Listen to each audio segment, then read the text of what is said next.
तो देखिए एक्सरसाइज आपका 3 से आ गया। इससे पहले एक्सरसाइज हम लोग 3B पढ़े थे, जिसमें भाग 9 चल रहा था, और आज हम लोग भाग 10 में एक्सरसाइज 3 से देखेंगे। और क्वेश्चन जो है 1 से लेकर 9 तक, 1 से लेकर 9 तक। और चैप्टर अभी ये चल रहा है द्विघात समीकरण। इसके बाद आता है समांतर श्रेणी और समांतर श्रेणी। ठीक है, यही चैप्टर आपका बीच में एक छूट रहा है। तो इसमें क्या है कि बहुत सारे रूल्स को देखना होता है। एक्सरसाइज 3C जो होता है, जिसमें बोल सकते हैं कि संख्याओं पे आधारित प्रश्न दिया। हम लोग जानते थे कि दो चर वाले द्विघात समीकरण दे करके हमसे मूल पूछता था, हमसे विवेचक पूछता था, मूलों का योग पूछता था और मूलों का गुणनफल पूछता था।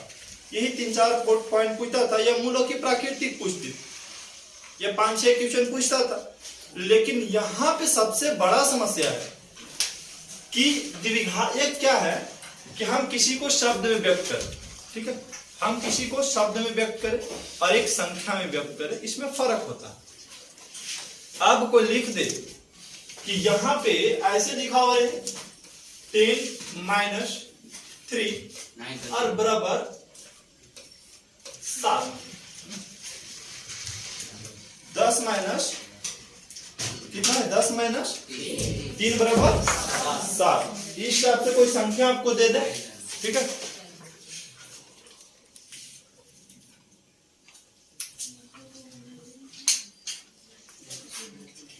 इस टाइप से कोई आपको एक संख्या दे दिया जाए, तो ये तो आपको समझ में आ रहा है सर 10 - 3 बराबर 7 है। लेकिन बोले कि इसको शब्द में पढ़ के बताओ, तो बोलेंगे दो संख्याओं के अंतर जो है 7 है, या तो 10 और 3 का जो डिफरेंट है वो 7 था।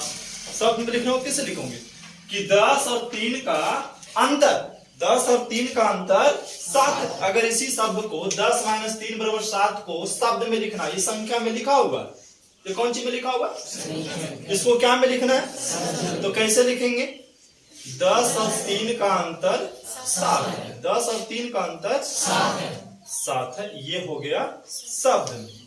इसी टाइप के प्रश्न हम लोग देखेंगे। तो सबसे पहले जो हमें सीखना है पॉइंटेड क्या है कि हम दो लगातार धनात्मक संख्या, दो लगातार धनात्मक संख्या या पूर्ण संख्या, या पूर्ण संख्या, दो चीज, दो लगातार धनात्मक संख्या या पूर्ण संख्या, दो लगातार धनात्मक संख्या या पूर्ण संख्या। कैसे लिखा जाएगा, तो पहला संख्या में अगर आप x मानेंगे तो दूसरा संख्या हो जाएगा सर x + 1। ये देखिए क्या है, दो लगातार धनात्मक या दो लगातार पूर्ण संख्या। अगर आपको मानना है बाबू कि दो लगातार धनात्मक संख्या मान के बताओ, तो क्या मानोगे, x और x + 1। बोले नहीं, दो लगातार पूर्ण संख्या मान के बताओ, तो क्या मानोगे, x और x + 1। ये कौन सी संख्या है, हाँ धनात्मक, चाहे हाँ धनात्मक भी बोल सकते हैं। और अगर नहीं बोल देता कि नहीं बाबू 3 लगातार, कै गो 3 लगातार धनात्मक संख्या या पूर्ण संख्या या पूर्णांक संख्या, पूर्णांक नहीं देते हैं, पूर्णांक ज्यादा देता है, पूर्णांक संख्या, ठीक है। प्रश्न में पूर्णांक ज्यादा है तो पूर्णांक संख्या, तब क्या हो जाएगा, x + 1 x + 2 हो गया ना, x + 1 x + 2 x + 3। इसी प्रकार बोल देता कि 4 गो लगातार धनात्मक संख्या लिख के बताइए, तो क्या लिखते हैं हम, x + 1 x + 2 x + 3 4 5 ऐसे लिखते चलते। तो धनात्मक संख्या दो लगातार धनात्मक बोले, चाहे 3 लगातार धनात्मक बोले, या 4 तो नहीं बोलेगा, लेकिन रेयर केस बोल दे, तो x + 1 x + 2 x + 3 तक के चल जाते हैं। अब बात आते हैं नेक्स्ट पॉइंट, कहाँ आते हैं हम लोग, तो मान लें कि दो लगातार धनात्मक सम संख्या बोल दे आपको, दो लगातार कौन संख्या, धनात्मक सम संख्या, ठीक है, दो लगातार धनात्मक सम संख्या,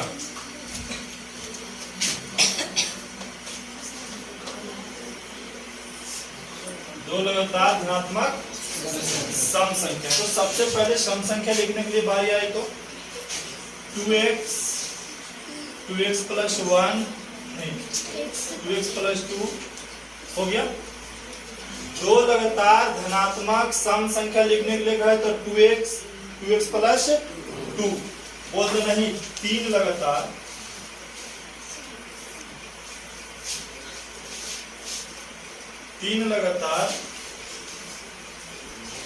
धनात्मक सम संख्या, तो बोल सकते हैं हम 2x प्लस 2, 2x प्लस 4, ये क्या है, दो लगातार सम संख्या, तीन लगातार सम संख्या। अभी और लिखना है, फिर दो लगातार विषम संख्या, दो लगातार धनात्मक विषम संख्या। तो दो लगातार धनात्मक विषम संख्या क्या हो जाएगा बाबू, 2x प्लस 1 और 2x प्लस 3, ऐसे लगातार लिखाते चलेगा। ये कौन संख्या है, हाँ, लेकिन यहाँ पे 2x अगर लिख देते हैं तो ये गलत हो जाएगा। अब क्यों गलत होगा आपको ये समझना है, यहाँ पे इसको हटा दो, ये देखो, ये है मुख्य रूप से दो लगातार धनात्मक विषम संख्या। इसको खाली अभी लिख रहे हैं से देखो, बाकी हम समझाएंगे आपको 2-4 मिनट टाइम लेकर के इसके बारे में कि काहे लिख रहे, रीजंस क्या है ऐसा लिखने का, ठीक है। बाकी एक और पॉइंट है, एक और लिख देते हैं, उसके बाद फिर आपको कोई पॉइंट नहीं। तीन लगातार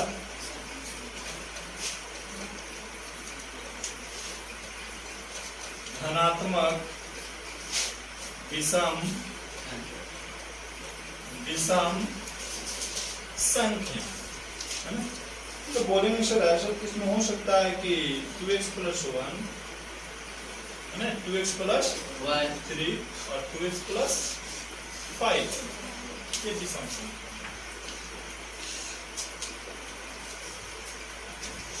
अब यहाँ पे देखना है कि क्या क्या विषम हो रहा है और क्या क्या सम हो रहा है, और इतना ही पॉइंट आपको समझना है, मुख्य पॉइंट। और हम पीछे क्लास में ये बताए थे कि मैथ अगर आप ऐसे भी बनाओगे कि सम संख्या x प्लस 2 x प्लस 4, इसको सम और विषम दोनों मान के बनाएंगे, बन जाएगा, आंसर आ जाएगा। लेकिन पता नहीं चलेगा कि सम कौन है और विषम कौन। हम बताए थे कि अगर इस पे भी मैथ बनाओगे बाबू x प्लस 2 x प्लस 4 पे, तो ये भी क्या है, लगातार तीन वो सम संख्या, इसको लगातार तीन विषम संख्या भी हम बोल सकते हैं, है ना। तीन लगातार सम संख्या, तीन लगातार विषम संख्या, हम दोनों बोल सकते हैं।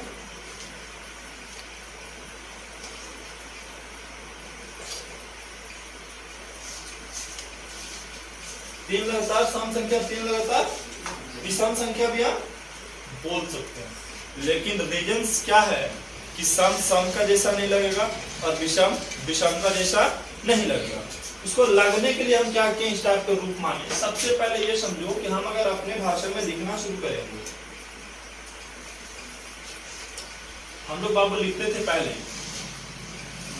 धनात्मक संख्या, पूर्णांक संख्या। तो पूर्णांक संख्या तो एक होता है, धनात्मक पूर्णांक में एक होता है ना। अच्छा, पूर्णांक संख्या तीन वो होता है, शून्य होता है, ऋणात्मक होता है, धनात्मक होता है। पूर्णांक संख्या कई प्रकार की होती है, तीन प्रकार की। एक होता है ऋणात्मक, एगो धनात्मक और एगो शून्य होता है। बात किसका कर रहा है यहाँ पे, धनात्मक की बात कर रहा है। तो धनात्मक संख्या लिखते हैं बाबू, तो देखो ऐसे लिखते हैं पूर्णांक। धनात्मक पूर्णांक कैसे होता है, 1 2 3 4 ऐसे लिखते चल जाएंगे। ये धनात्मक हो गया। बोलता 2 को लगातार लेके बताइए, 3 को 4 को ऐसे बोल देता है। सम संख्या लिखता है तो हम लोग कैसे बोलते हैं? 2 से शुरू करके नहीं करते हैं। सम संख्या कितना शुरू करते हैं? 2 के बाद 4 के बाद 6। अब विषम संख्या बोलता है तो 3 से शुरू करते हैं। कितना से? 3 से। तो यहाँ 3 के बाद और 5 के बाद 7। ये बात आ रहा समझ में कि ये विषम संख्या है ना? ये कौन संख्या? और ये क्या है?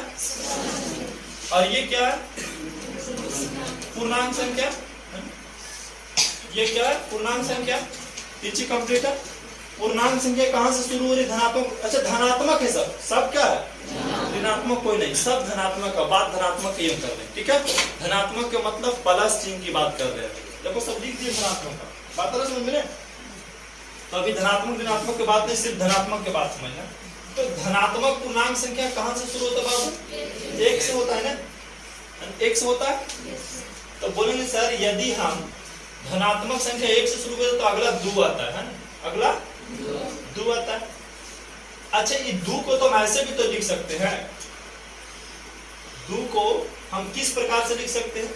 थोड़ा सा नीचे कर देते हैं, आपको बहुत डीपली समझाना होगा।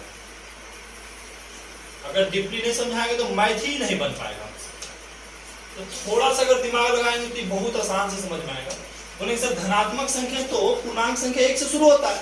1 के बाद अगला 2 आता है, 2 के बाद 3 आता है, 3 के बाद 4 5 6 7 8 9 10 हजार लाख तक भी चल जाएगा। लेकिन बात कर रहा ज्यादा नहीं, 4 तक की बात। बोलेंगे सम संख्या लिखना है तो हम ऐसे तो भी लिख सकते हैं बाबू सम संख्या कि बोलेंगे सर ये वाला संख्या मतलब पूर्णांक संख्या में है ना? कौन संख्या में? प्रथम पूर्णांक संख्या में पहला संख्या से गुना कर सकते हैं हम।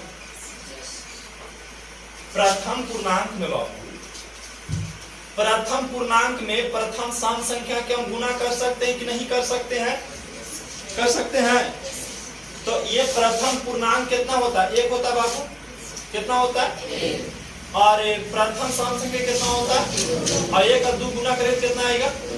इसका मतलब सर प्रथम पूर्णांक संख्या और प्रथम सम संख्या के गुना किया जाएगा तो उससे हमको क्या प्राप्त होगा? प्रथम सम संख्या ही प्राप्त होगा। वो नहीं, प्रथम सम संख्या प्राप्त होगा। बोलेंगे सर दूसरा पूर्णांक संख्या दूसरा सम संख्या निकालना है तब तो बोलेंगे ऐसे हो सकता है कि प्रथम, खाली ऐसे लिख दें पूर्णांक समझ लेना। ठीक है, पूर्णांक और 2 से गुना करके 2 जोड़ते जाइए। जय को बोले उसमें खाली 2 का करते जाइए, जोड़ते जाइए। तो ये अगला पता लग जाएगा। तो हम ऐसे तो भी यहाँ पे बोल सकते हैं बाबू। आप देखो थोड़ा सा आपको समझ में आएगा। क्या आएगा समझ में आपको? यहाँ पे ऐसे तो भी हम बोल ही सकते हैं कि सर इसको x मान लिए है ना? x मान लिए। अगर हम पहला वाला को x मान लिए, कौन चीज मान लिया हमको नहीं पता है पूर्णांक संख्या कहां से शुरू हो रही है। अगर पहला वाला को हम x मान लेते हैं, क्या मान लेते हैं? x मान लेते हैं। जी बोलिए। हाँ सर हाँ प्रणाम बोलिए। यहाँ पे ये चल रहे थे कि अगर हम पूर्णांक संख्या x माने बाबू तो यहाँ ये 2 कैसे आया? तो ये 2 कैसे आया? मतलब प्रथम पूर्णांक संख्या में 1 जोड़ा गया है तब ये 2 आया। ये 3 कैसे आया? तो सर इसमें फिर 1 जोड़ा गया है तब ये 3 आया। ये कैसे आया अगला? तो इसमें फिर 1 जोड़ा गया तब ये प्राप्त होगा। हुआ कि नहीं? तो अगर हम प्रथम पूर्णांक संख्या को x मान ले, प्रथम पूर्णांक संख्या को हम x मान ले तो अगला के लाने के लिए क्या करना होगा? 1 जोड़ना होगा। उसका अगला लाने के लिए फिर इसमें 1 जोड़ना होगा। उसका अगला फिर इसमें 1 जोड़ना होगा।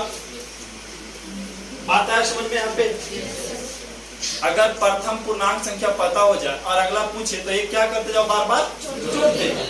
उसी प्रकार प्रथम सम संख्या बाबू 2x है तो हम 2x मान ले। अब अगला के लिए क्या करना होगा हमको? अगला के लिए क्या करना होगा? बोलिए। अगला के लिए हम क्या करेंगे? 2 जोड़ेंगे है ना? 2 जोड़ेंगे प्रथम। इसका अगला के लिए क्या करेंगे? और 2 जोड़ेंगे सर। इसमें भी विषम संख्या में क्या करेंगे? तो सर यहाँ विषम संख्या जो होता है, विषम संख्या 2x प्लस 1, इसके बाद 2x प्लस 3 और 2x प्लस 5 और 2x प्लस 7। ये सम संख्या, विषम संख्या, पूर्णांक संख्या का नॉलेज आपको जब तक नहीं रहेगा तब तक प्रश्न समझ में नहीं आएगा। और पहला प्रश्न आपका यहाँ पे आगे देखिए, पहला प्रश्न क्या कर रहा है कि यदि दो लगातार धन पूर्णांकों, देखिए पूर्णांक की बात किया, दो लगातार धन पूर्णांक, तुरंत आपको क्या समझ आएगा, क्या बोल रहा है आपसे, दो लगातार धन पूर्णांक, दो लगातार धन पूर्णांक के गुणनफल और उसमें से छोटी संख्या x का अंतर 25 के बराबर हो तो इस कथन को समीकरण में व्यक्त करें।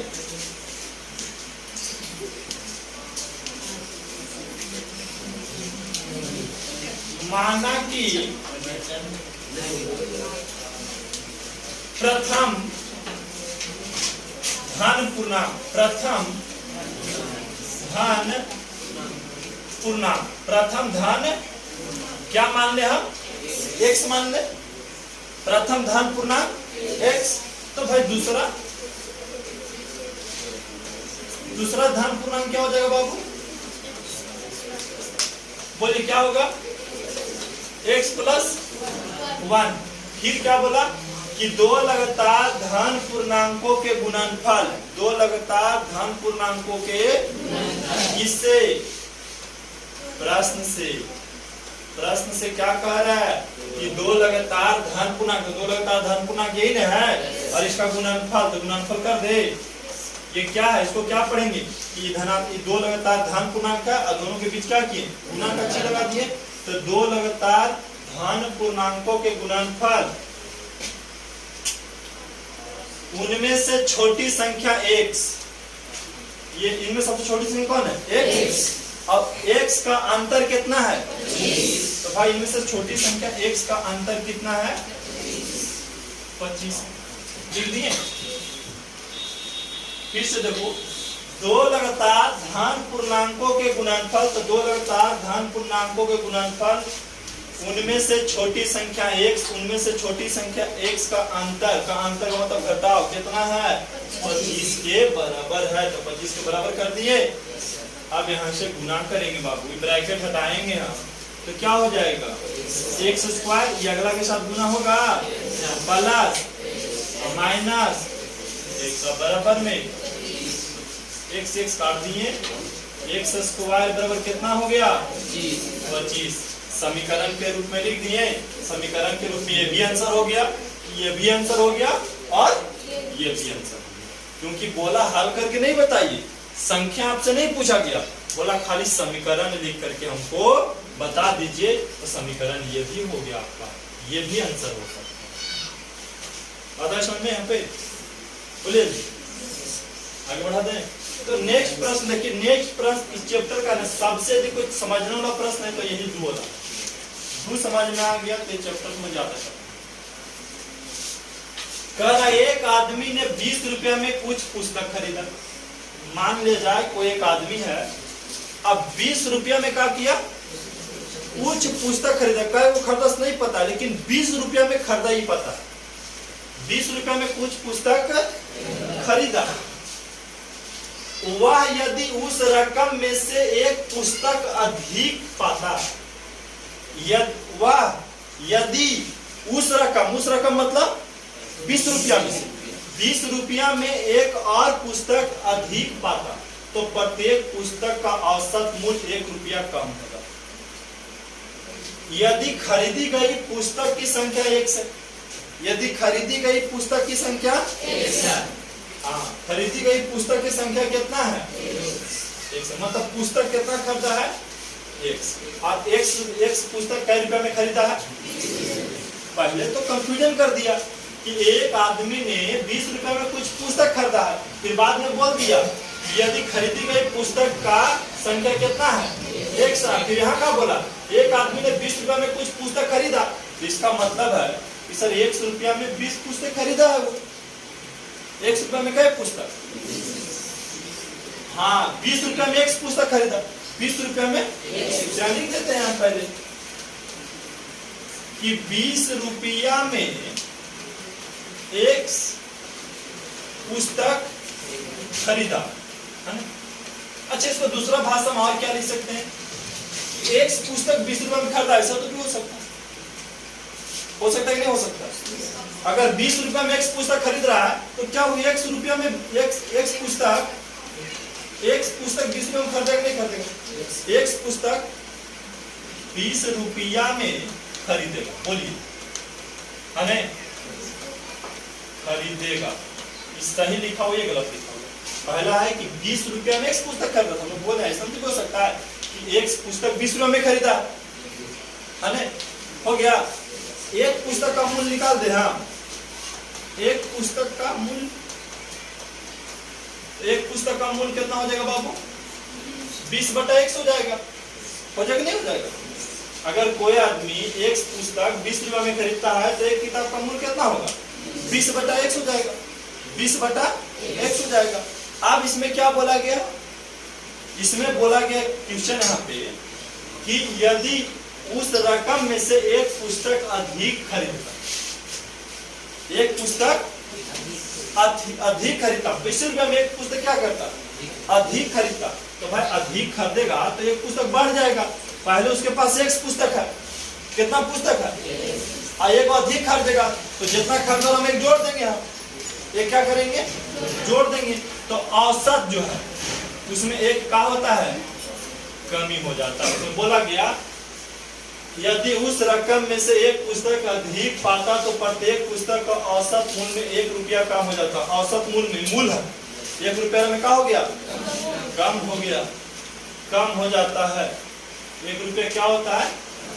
कम हो जाता है। तो किसके बराबर हो जाता है?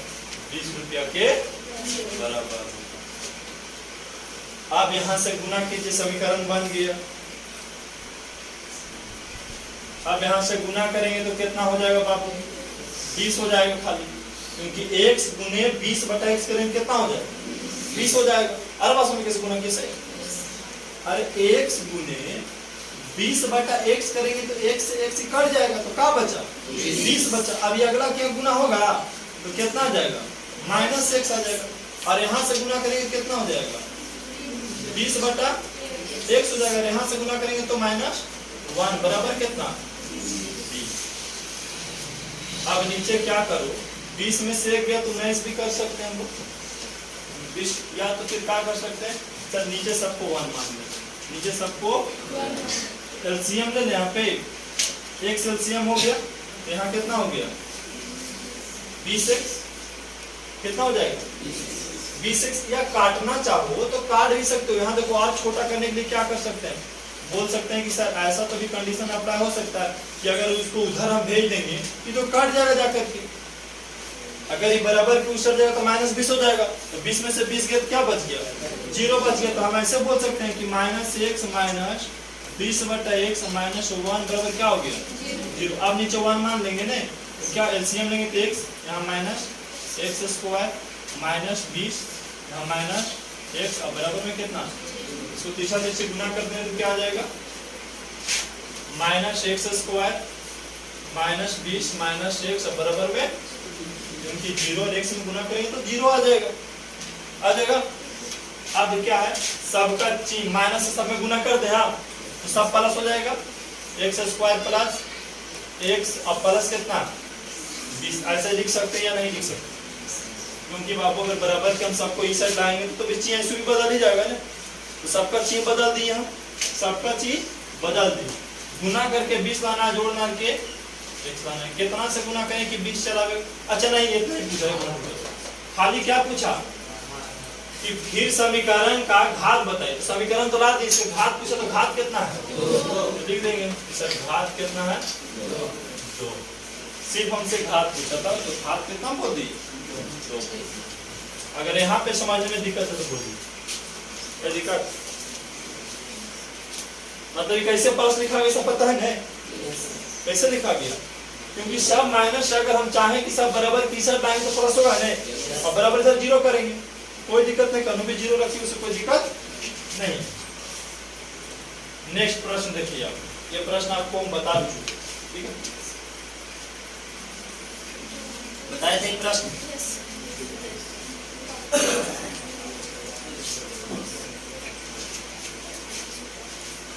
चलिए देखिए क्या कह रहा है कि 12 को ऐसे दो भागों में विभाजित कीजिए कि उनका गुणनफल 32 हो जाए। 12 के दो भाग में बांटना है आपको, तो सर 12 के दो भाग में बांटना है तो एगो के क्या मान लीजिए, x मान लीजिए, एगो के 12 माइनस x हो जाएगा कि नहीं हो जाएगा। अगर 12 के दो भाग में बांटना है क्या कीजिएगा, पहले का के x माने दूसरा का के 12 माइनस, अगर 15 के दो भाग में बांटना है तब होगा पहले का के दूसरा का के 15 माइनस। अगर 60 के बांटना है तब दो भाग में वो के x दूसरा का के 60 माइनस। इसी प्रकार यहाँ पे लिखना होगा कि माना कि प्रथम भाग है ना, प्रथम भाग क्या मान ले, x मान ले, और कौन भाग दूसरा भाग क्या मान लिया जाएगा 12 माइनस x। अब चलिए प्रश्न से, किससे, प्रश्न से चलते हैं। तो प्रश्न से क्या करा कि 12 को ऐसे दो भागों में विभाजित कीजिए कि उनका गुणनफल कितना हो जाए। उनका मतलब किसका, हाँ, दो भाग में बांटे उसका, तो ये दोनों के गुणनफल कीजिएगा तो कितना हो जाएगा 32। तो देखिए तो ये दोनों का गुणनफल कितना आ गया 32 आ गया, आता है समझ में। अब यहाँ से गुना करेंगे तो 12x, ये अगला क्या गुना होगा तो माइनस x स्क्वायर बराबर में कितना 32। बात है समझ में। अब क्या किया जाए कि सर इसको इधर ले चलाते minus x square plus 12x minus 32 बराबर, हम बोले बाबू यहाँ माइनस है, इसको अगर प्लस में करना है तो सबका चीज बदल देना है, सबका चीज। तो अगर हम माइनस है, माइनस हटाना है तो सब में माइनस से क्या करो भागा दे दो, माइनस खाली माइनस से भागा देना हमको, माइनस से सबको क्या करो भागा दे दो। बात है समझ में। माइनस से सबके क्या कर रहे हैं, या सब नहीं समझ में आता तो माइनस से गुना कर दो सब, माइनस से गुना इधर भी कर दो, माइनस से गुना इधर भी कर दो, दोनों तरफ माइनस से गुना कर दिया। तो माइनस से गुना करेंगे इसमें तो प्लस हो जाएगा, और ई का हो जाएगा माइनस हो जाएगा, ई का हो जाएगा प्लस हो जाएगा, और ई का हो जाएगा जीरो हो जाएगा। जीरो में कोई फर्क पड़ नहीं, ये बात है समझ में। ये प्लस करना आपको सीखना बहुत जरूरी है, सीख गए तो बोलिए जल्दी। अब गुना करके लाना है 32 और जोड़ना करके लाना है 12, तो कितना से गुना किया जाए माइनस 8x माइनस 4, 8 और 4 जोड़ेंगे तो माइनस 12, ठीक है। और 8 और 4 में गुना करेंगे तो 32, 8 और 4 में गुना करेंगे तो 32 बराबर में 0। अब बताइए अगर इसको कॉमन लेंगे हम तो, ठीक है, अगर इसको हम कॉमन ले तो क्या कॉमन ले सकते हैं x, यहाँ क्योंकि यहाँ भी x है यहाँ भी x है, दोनों जगह पे x है। अब बताइए कि सर दोनों जगह पे x है तो क्या कॉमन लेंगे, x है ना कॉमन लेंगे वो, तो x कॉमन लेते हैं क्या बच गया 100 माइनस यहाँ का बच गया 8। यहाँ क्या कॉमन लेंगे हम माइनस 4 कॉमन लेंगे तो क्या बचेगा x माइनस 8 बराबर में 0। अब एक अंदर से ले लो x माइनस 8 और एक बाहर से x माइनस 4 बराबर में 0। अब क्या करेंगे बाबू, अब हम x का मान निकाल लेंगे। एक बार x माइनस 8 बराबर 0 और एक बार x माइनस 4 बराबर 0। तो अगर इसको इधर भेजेंगे तो x बराबर कितना आ गया 8 आ गया, और x बराबर कितना आ गया 4, x बराबर 8 x बराबर 4 आ गया। अब क्या करना है, तो पहला भाग में रख दीजिए, पहला भाग में रख दे। तो अब हम x का मान, सर x का मान तो 2 आ गया बाबू। अब यहाँ भी कंफ्यूजन है कि सर कौन वाला रखना है, x का मान ये वाला रखना है या ये वाला रखना है, कौन सा x का मान हमें रखना है, बात समझ में। तो हमको निकालना है दो केस बन गए यहाँ से, नहीं रीजन दो को निकल जाएगा। तो लिखेंगे कि प्रथम भाग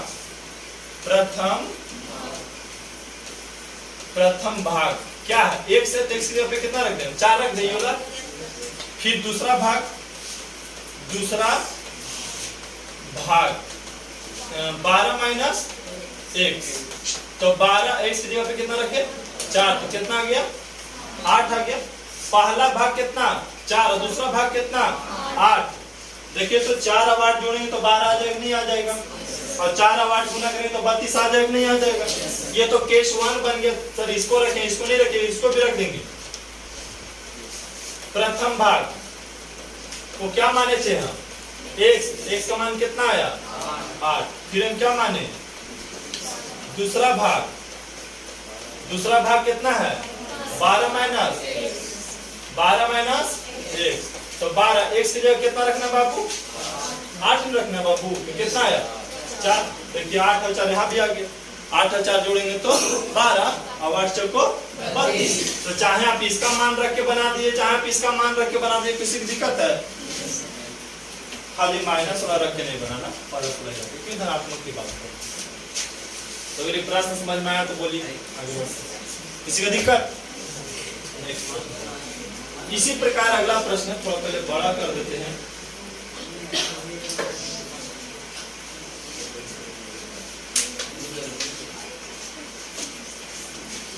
अगला प्रश्न क्या करा बाबू 4 का 1 में कि दो क्रमगत पूर्णांकों का गुणनफल 3906 है, तो पूर्णांक निर्धारित कीजिए।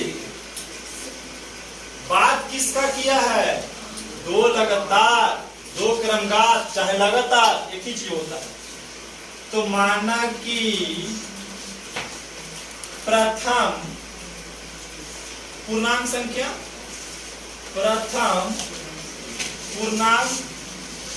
क्या मान लिया जाए बाबू, प्रथम पूर्णांक संख्या को क्या मानते हैं बेटा 1। फिर 2 को है तो दूसरा भी मानना होगा ने, दूसरा पूर्णांक संख्या क्या मानिएगा x प्लस 1। अब बोला कि दोनों का गुणनफल कितना है, बोलिए प्रश्न, दोनों का गुणनफल कितना है बाबू 3900। इन्हें बोला कि दो क्रमगत पूर्णांकों का गुणनफल 3906 है, तो दो क्रमगत पूर्णांकों का गुणनफल 3900 कितना है 6 है। अभी गुना करेंगे तो क्या हो जाएगा, यहाँ जाएगा तो प्लस 6 और बराबर में 3906 इधर लेके चला इसको। हाँ तो x square plus x minus 3906 बराबर वैसा संख्या लेना बापू कि गुना करने पर माइनस 3906 चला है और जोड़ने डालने पर 1 आता है। और सर कौन सी संख्या है आपको बताना, चलिए कोई बताइए।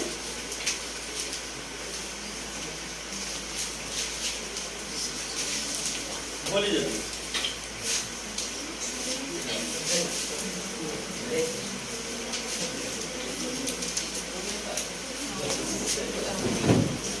हो सकता था नहीं संभव, बता दे। देखो x स्क्वायर और प्लस से बाबू 63 है और माइनस 62 है। 63 और 62 को घटाएंगे तो x बच जाएगा। 63 और 62 के गुना करेंगे तो 3906 आएगा। 3900 कितना आएगा बाबू, अब बराबर यहाँ क्या किया जाए, कॉमन ले लिया जाए। कॉमन क्या हो सकता है बोलो हमको, क्या कॉमन होगा 1। तो क्या बचेगा बाबू x प्लस 63। यहाँ क्या कॉमन ले ले हम माइनस 62 कॉमन है, तो क्या बचेगा x प्लस 63 बराबर में 1 अंदर से ले लिया जाए x प्लस 63, एक बाहर से x माइनस 62 अब बराबर में 0। अब क्या करेंगे यहाँ पे,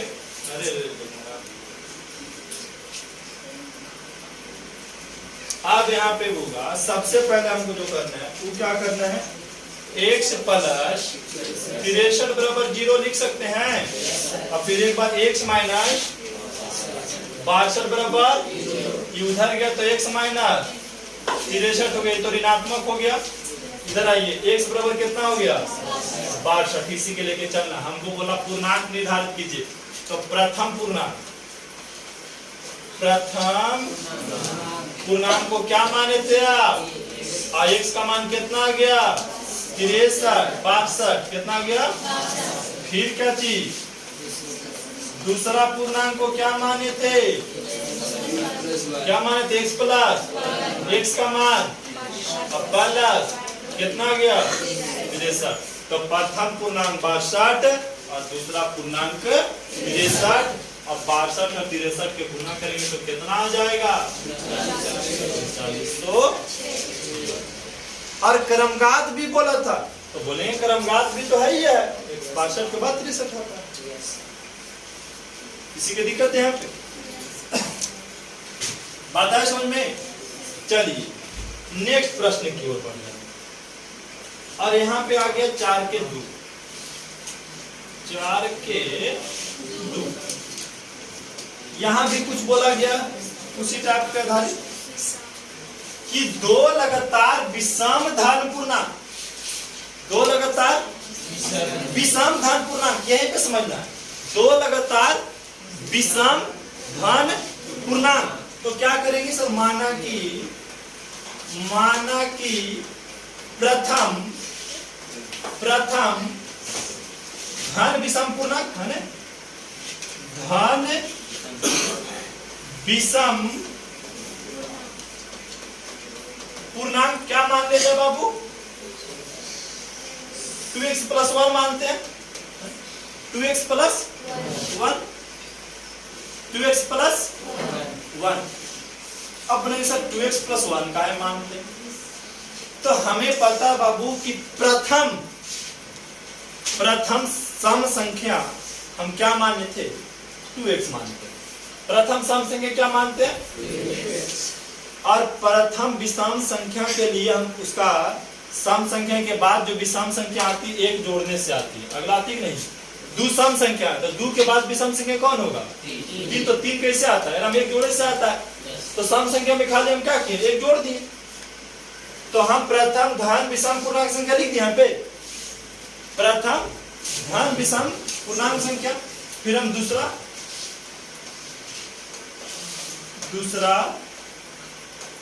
धन विषम पूर्णांक कितना हो जाएगा? 2x प्लस 3 हो जाएगा। बात आ रहा है समझ में? चलिए कहा दो लगातार विषम धन पूर्णांक, तो प्रथम धन विषम पूर्णांक 2x प्लस 1 है, फिर अगला क्या होगा? 2x plus 3। बोला कि इनका गुणनफल कितना है? 2499 है। मतलब दोनों के गुना कीजिएगा बाबू तो कितना आएगा? 2400 कितना आएगा? 2499 लिख दिया यहाँ पे कि दो क्रमघात विषम धन पूर्णांकों के गुणनफल कितना है? 2499 है। तो चलिए देखिए यहाँ गुना करेंगे तो 2 दूनी 4x स्क्वायर, ये अगला में गुना होगा तो 3 दूनी और x यहाँ से गुना करेंगे तो 2x, यहाँ से गुना होगा तो प्लस 3 और बराबर में 2499, 4x स्क्वायर और 6 और 2 8x और प्लस 3 से आगे तो माइनस 2499 बराबर में 0, 4x स्क्वायर प्लस 8x घटेगा तो माइनस कितना बचेगा? 2496 ना जी, बराबर 0। अगर कोई आगे 4 रहता बाबू, 4 को हटाना होता है तो हम सभी में क्या करते हैं? 4 से भागा दे देते हैं। बात समझ में? यहाँ माइनस हटाना चाहे कुछ भी करना, 4 से भागा देते हैं। यहाँ पे हम बोलिए अगर ये 4 को आप हटाना चाहते हैं इजी तरीका से 4 को नहीं हटाने से बन जाएगा, ऐसा नहीं कि नहीं बनेगा। लेकिन यदि संख्या छोटा हो रहा है तो हम छोटा करके बनाएंगे नहीं। 4 नहीं भी हटाएंगे बाबू तो क्या इसका हम गुणनफल नहीं तोड़ सकते हैं? तोड़ सकते हैं, लेकिन वही कैलकुलेशन थोड़ा सा बड़ा हो जाएगा। तो कैलकुलेशन छोटा करने के लिए हम क्या करते हैं? 4 से सब में भागा दे देते हैं।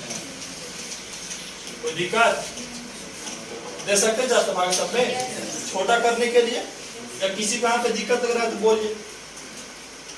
सबको समझ में पे 4 से काय भागा दे रहे हैं, सिर्फ छोटा करने के लिए दे रहे हैं बाबू। अगर बना देंगे भी बन जाएगा। 4 से 4 कट गया x स्क्वायर में।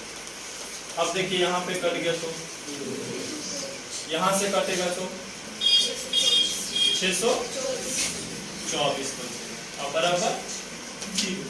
अब देखिए गुना करना आसान हो गया। यहाँ जहाँ 2499 था 2496 था, फिर 4 से गुना करते हैं तब उतना हमें गुना करके ला के दिखाना होता है। लेकिन अब आसान हो गया कि गुना करके 624 जोड़ना कि कितना लाना है 2x लाना है। अब बताइए वो कौन सी संख्या है जिसको हम गुना करेंगे तो बाबू आ जाएगा 624 और जोड़े नारे से 2 आ जाएगा। बताइए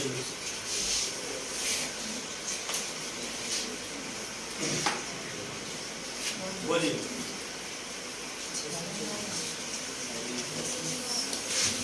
बताइए कोई भी अपना बताइए कैलकुलेशन।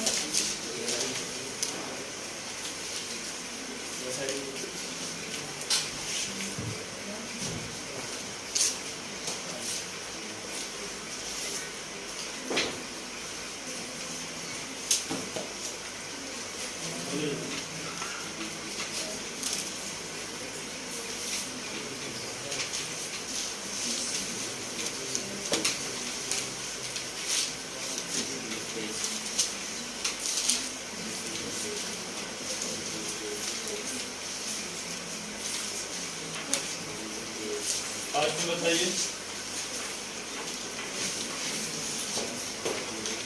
हमें ये बताना है कि सर गुना करके आना चाहिए 624 और जोड़ ना के आना चाहिए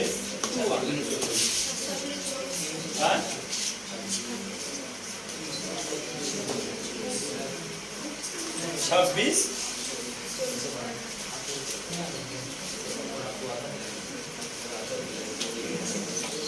26 और 24। हाँ जी 26 से 24 गुना करे आता है। देखिए तो 624 आता है। देखिए जरा आ जाता है तो आ जाएगा तो हो जाएगा। हम प्लस 26 कर देंगे और माइनस 24 कर देंगे और माइनस 624 बराबर में यहाँ x मिल रहा है, x कॉमन ले लिए। x प्लस कितना बचा 26, यहाँ माइनस 24 कॉमन ले लिए तो x प्लस क्या बचा अब बराबर में। यहाँ पे देखिए एक अंदर से ले लिए x प्लस 26 और x माइनस 24 बराबर में।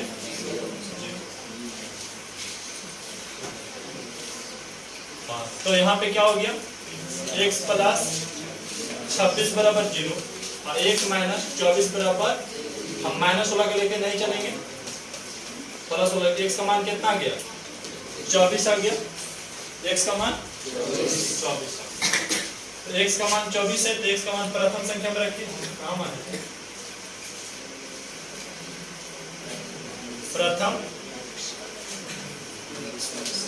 प्रथम विषम पूर्णांक संख्या क्या माने थे बाबू 2x प्लस 1 तो 2 गुने x के जगह पे 26 प्लस 1 26 सॉरी 26 में 24 में ठीक है। कितना रखना है x का मान 24 रखिए।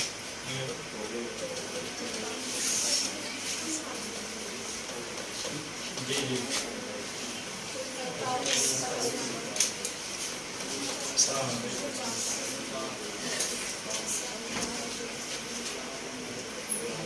बहुत सारा माध्यम है।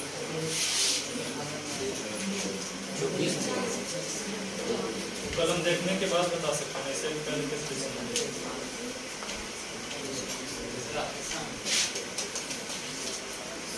6 बजे के बाद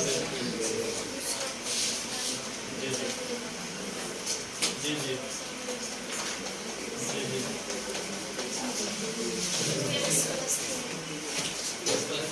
क्या होगा? हाँ बोलते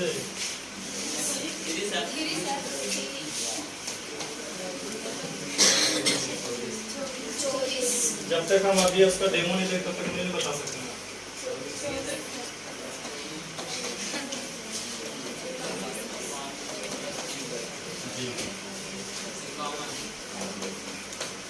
तो एक हो गया 49 और दूसरा हो गया 51, ठीक है। तो यहाँ पे प्रथम जो विषम पूर्णांक संख्या है वो हो गया 49 आपका, और दूसरा विषम पूर्णांक संख्या जो कितना हो गया 51। लेकिन पूछा क्या गया था कि सर दो लगातार विषम धार पूर्णांकों का गुणनफल 24 और 99, तो बड़ी संख्या बताइए। तो इसमें बड़ी संख्या कौन हुआ 51 हो, बोलते सर बड़ी संख्या 51 हो गया। कंप्लीट। नेक्स्ट प्रश्न,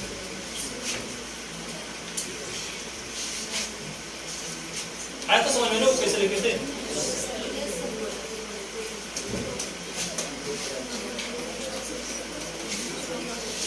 अब है तीसरा में कि सर दो लगातार धन पूर्णांकों का गुणनफल, दो लगातार मतलब क्रमगात तो लगातार होता है, तो दो क्रमगात धन पूर्णांक, तो माना कि प्रथम धन पूर्णांक क्या मान ले, धन पूर्णांक क्या मान लीजिए बाबू x मान ले, और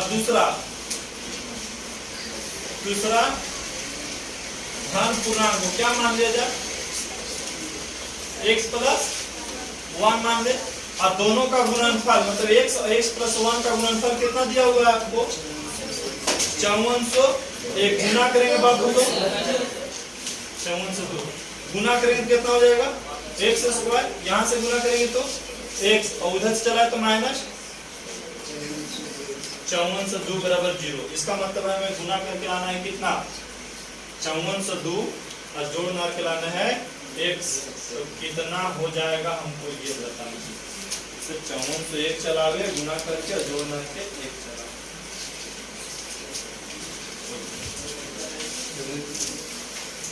कितना होगा 74 x में से 73 x को घटा देंगे तो हो जाएगा x, और गुना करेंगे तो आ जाएगा इतना।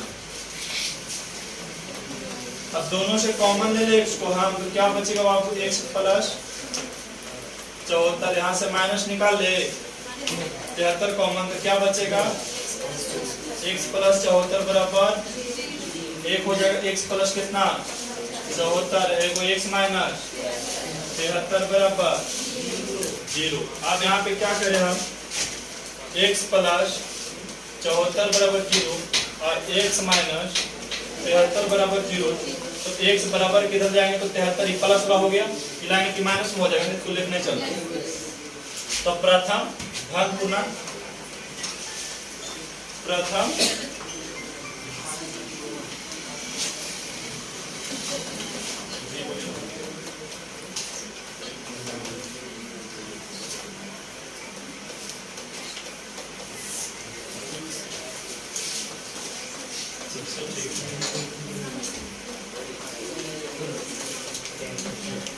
बोले दूसरा धन पूर्णांक संख्या कितना बाबू x प्लस 1, x का मान 73 हो गया और प्लस 1 कितना हो गया 74। तो आगे निकल के हमसे क्या पूछा था पूर्णांक ज्ञात की, तो पूर्णांक वो 73, दूसरे का पूर्णांक 74 हो गया। अगर पूछता बड़ी संख्या तो बोलते 74, बोलते छोटी संख्या तो बोलते 73। तो ये 4 तक अभी कंप्लीट किए हम लोग, बाकी पांचवा है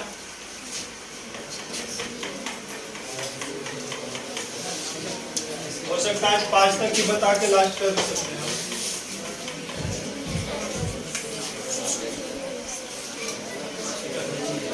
ये चैप्टर ऐसा नहीं कि बहुत हार्ड है, ठीक है, ध्यान देख लेते हैं। 5 तक ही बता के लास्ट करेंगे क्योंकि समय काफी निकल गया। अब बोला कि 12 के ऐसे दो भागों में बांटे जिससे उनके वर्गों का योगफल 74 है। तो पहले 12 के दो भाग में बांटेंगे कि माना कि प्रथम भाग क्या मान लिया जाए, प्रथम भाग क्या मान ले बोलिए क्या x। तो भाई दूसरा भाग क्या हो जाएगा 12 माइनस x हो जाएगा। अब बोला कि नहीं, जो 12 के ऐसे दो भाग में बांट रहे हैं जिससे उनके वर्गों उनके मतलब दोनों के वर्ग।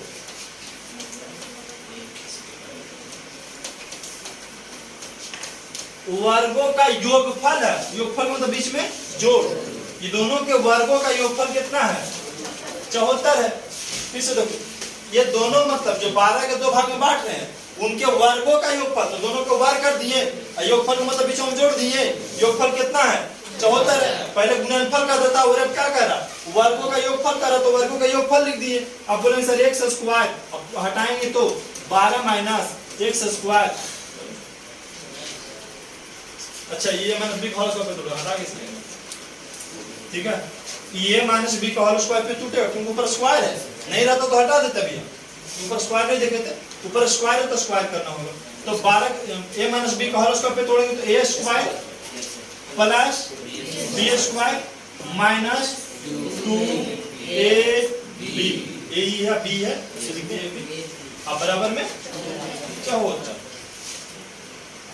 अब देखिए एक्स स्क्वायर प्लस 12 का स्क्वायर करेंगे तो 100 एक्स स्क्वायर माइनस 12 दूनी 24 से 10 आए तो माइनस 74 बराबर 0। एक्स स्क्वायर 2x स्क्वायर है माइनस कितना 24x और 144 में से 74 चल गया तो बोलिए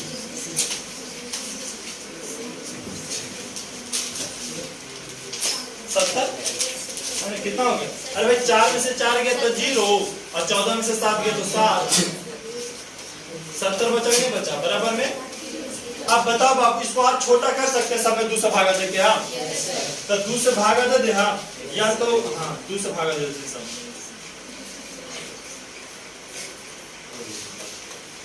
अब देखिए तो x square minus 12x plus 35 बराबर, अब गुना करके कितना लाना है? बोलिए गुना करके लाना है 35 और जोड़ना के लाना है 7, तो माइनस 7x अब माइनस 7 5 12 और प्लस कितना दे गुना करेंगे तो 35, दो भाग में बांट दे इसको, पहले इधर से कॉमन लिए तो x माइनस 7 बचा, माइनस 5 कॉमन लिए तो x माइनस 7 बराबर x माइनस 7 एक अंदर से और x माइनस 5 एक बाहर से और बराबर में 0, तो x का मान निकालेंगे तो वो 7 आ जाएगा, x का मान निकालेंगे तो वो 5 चलेगा। हमसे क्या पूछा गया था? तो 12 के वो 5 आएगा, वो 7 आएगा, 7 पर जोड़ेंगे तो 12 हो जाएगा, 7 पर जोड़ेंगे वर्ग करके जोड़ेंगे तो 14 आएगा, ठीक है। तो आज हम लोग 5 तक ही कंप्लीट किए, बाकी नेक्स्ट डे हम लोग बताएंगे क्योंकि आज उतना समय नहीं बचा, और कल से आप पूरे 1:30 आपका समय है, 1:30 में क्लास स्टार्ट हो जाएगा, ठीक है 1:30 और आईडी वेरिफिकेशन शुरू हो जाएगा, तो फिर बीच में आप गेट पर से घूम के भी जा सकते हैं। इसलिए आपको हर हालत में 1:30 में एंट्री ले लेना है, ताकि 1:30 में हम क्लास शुरू करें तो 1 घंटा भी लगातार बताएंगे तो हम 2:30 तक बताएंगे, और फिर उसके बाद क्या हो जाएगा आधा घंटा टाइम बचेगा, आप आराम से उतार सकते हैं क्योंकि 3 बजे दूसरा टीचर का घंटी है।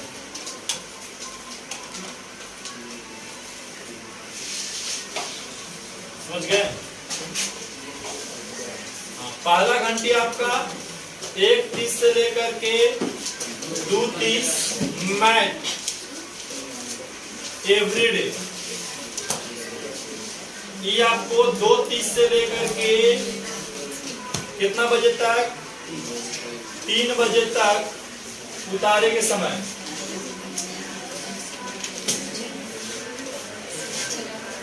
फिर आपको 3 बजे से लेकर 3:45 तक, फिर तीसरा घंटी 3:45 से लेकर 4:30, 4:30 से लेकर 5:15, 5:15 से फिर हम आ जाएंगे 6 बजे तक। मेरा घंटी देखो यहाँ पे है और यहाँ पे, ठीक है, इस विषय जो मेरे में है ये खाली 3 घंटे चेंज हो रहा है दूसरा टीचर, ठीक है, बाकी हमारा छोड़ के 3 टीचर है नहीं, मेरे छोड़ के 1 2 3, तो ये तीनों का सीरीज है, इतना से इतना के बीच तीनों टीचर की घंटी पूरा कंप्लीट हो जाएगा। उसके बाद फिर हम आएंगे 5:15 में, इसमें आपको फिजिक्स या केमिस्ट्री का उच्चारण करवा देंगे। हो गया,